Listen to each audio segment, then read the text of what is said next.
Assalamualaikum warahmatullahi wabarakatuh. Perkenalkan, nama saya Andi Muhammad Arkan, NIM S1S11901. Dalam video kali ini saya akan membahas materi tentang probabilitas dan statistika. Adapun materi yang akan dibahas adalah 1. Probabilitas dasar, 2. Teorema Bayes, dan 3. Markov chain. Probabilitas dasar atau peluang adalah suatu ukuran tentang kemungkinan suatu peristiwa atau event yang akan terjadi di masa mendatang. Probabilitas juga dapat diartikan sebagai harga angka yang menunjukkan seberapa besar kemungkinan suatu peristiwa terjadi di antara keseluruhan peristiwa yang mungkin terjadi. Probabilitas dapat dilambangkan sebagai P. Pendekatan probabilitas terbagi menjadi 3. Yang pertama, pendekatan klasik adalah kajian awal manajemen yang berfokus pada rasionalitas dan berusaha menjadikan organisasi dan para pekerja berfungsi seefisien mungkin. 2. Pendekatan relatif adalah pendekatan yang menggunakan perhitungan frekuensi relatif yang didasarkan pada terjadinya peristiwa masa lalu sebagai peluang. 3. Pendekatan subjektif adalah pendekatan yang menempatkan manusia sebagai subjeknya. Penelitian ini bersifat interpretatif atau menggunakan penafsiran yang melibatkan banyak metode. Manfaat probabilitas. Manfaat probabilitas dalam kehidupan sehari-hari adalah membuat kita mengambil suatu keputusan serta meramalkan kejadian yang mungkin terjadi jika kita tinjau pada saat melakukan penelitian. Probabilitas memiliki fungsi antara lain. Yang pertama, membantu penelitian dalam mengambil keputusan yang lebih tepat. 2. Dengan teori-teori probabilitas, kita dapat menarik kesimpulan secara tepat atau hipotesis yang terkait tentang karakteristik populasi. 3. Mengatur derajat ketidakpastian dari analisis sampai hasil penelitian dari suatu populasi. Kali ini kita akan membahas contoh soal. Misalkan kita mempunyai 10 kartu yang bernomor 1 sampai dengan 10.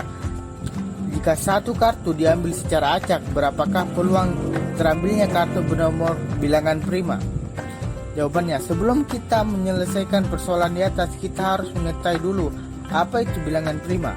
Bilangan prima adalah bilangan yang hanya memiliki 2 faktor, yaitu 1 dan bilangan itu sendiri. Bilangan prima haruslah bilangan asli, positif, dan lebih dari 1. Bilangan prima yang ada dari 1 sampai dengan 10 adalah 2, 3, 5, dan 7. Jadi terdapat 4 bilangan prima yang ada dari 1 sampai 10. Dengan demikian, peluang terambilnya kartu yang merupakan bilangan prima dari nomor 10 kartu bernomor dengan sampai dengan 10 adalah 4/10 atau 0,4. Ya, selanjutnya kita akan membahas tentang teorema Bayes. Teorema Bayes adalah teorema dengan 2 penafsiran berbeda.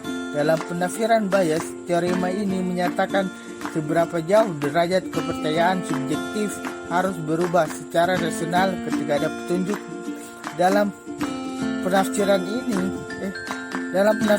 frekuentis, teorema ini menjelaskan representasi inverse probabilitas 2 kejadian. Ini adalah rumus dari teorema Bayes.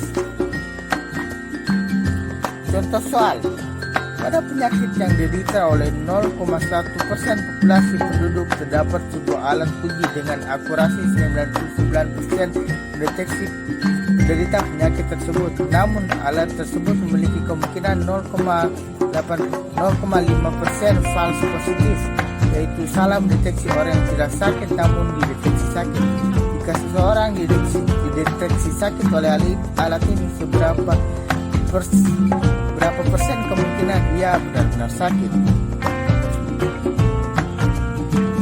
Jawabannya adalah itu cukup jelas, variabel yang telah disediakan oleh soal, yang mana peluang atau hasil positif adalah benar-benar sakit. Berapa yang dianggap positif namun tidak benar-benar sakit? Peluang tidak sakit atau P tidak sakit adalah 100% dikurang 0,1% yang ada 99,9%. Nah, kali ini kita kita akan membahas Markov Chain. Markov Chain adalah sebuah teknik perhitungan yang umumnya digunakan dalam melakukan pemodelan bermacam-macam kondisi. Teknik ini digunakan untuk membantu dalam memperkirakan perubahan yang mungkin terjadi di masa depan. Analisa Markov Chain adalah suatu metode yang mempelajari sifat-sifat suatu variabel pada masa sekarang yang didasarkan pada sifat-sifatnya pada masa lalu dalam usaha menafsirkan sifat-sifat variabel tersebut di masa yang akan datang. Itu saja materi yang bisa saya sampaikan, lebih dan kurangnya mohon dimaafkan. Sekian dan terima kasih.